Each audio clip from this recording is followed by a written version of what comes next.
மலேசியாவில் இது கூட கிடைக்குமா அப்படின்னு கேட்குறவங்களுக்காக தான் இந்த வீடியோ. அப்படி என்னடா இதுன்னு கேட்டிங்கன்னா, இதுதாங்க ஆட்டுக்குடல்.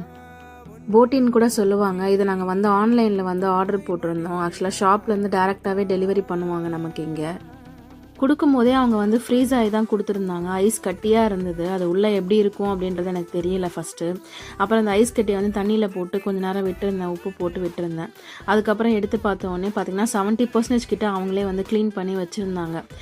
பேலன்ஸ் 30% தான் நான் க்ளீன் பண்ணேன். ஃபுல்லாகவே நல்லாவே க்ளீன் பண்ணியிருந்ததாங்க ஓரளவுக்கு. நானும் அதை நல்லா ஒரு 5-6 வாட்டி கழுவிட்டு லாஸ்ட்டாக ஒரு மஞ்சத்தூள் மட்டும் போட்டு நான் வாஷ் பண்ணிவிட்டு அதுக்கப்புறம் குக் பண்ண ஆரம்பிச்சிட்டோம். நார்மலாக மட்டன் குழம்பு செய்கிற மாதிரி தான் ஸ்டார்ட் பண்ணோம். கூட வந்து கடலப்பருப்பு மட்டும் ஊற வச்சு எடுத்துக்கிட்டேன். ஆக்சுவலாக நாங்கள் லாஸ்ட்டாக அந்த கடலப்பருப்பை போடணும். பட் நான் வந்து முன்னாடியே நான் குக்கரில் போட்டுட்டேன். என் ஹஸ்பண்ட் தான் எனக்கு கொஞ்சம் ஹெல்ப் பண்ணாங்க. அவங்களுக்கு இந்த மட்டன்லாம் நல்லா செய்வாங்க அப்படின்றதுனால அவங்களே வந்து காரம் எல்லாமே கரெக்டாக போட்டு அவங்களே செஞ்சுட்டாங்க. லாஸ்ட்டாக தேங்காய், முந்திரி பருப்பு, கசகசா போடணும். கசகசா என்கிட்ட இல்லை, அதனால் நான் முந்திரி பருப்பு, தேங்காய் மட்டும் போட்டு அரைச்சி லாஸ்ட்டாக ஊற்றிட்டோம். யாருக்கெல்லாம் ஆட்டுக்குடல் பிடிக்கும் அப்படின்றத மறக்காமல் கமெண்ட் பண்ணுங்கள். என்னோட சேனலை சப்ஸ்கிரைப் பண்ணல அப்படின்னா சப்ஸ்கிரைப் பண்ணுங்கள், லைக் பண்ணுங்கள். Thanks for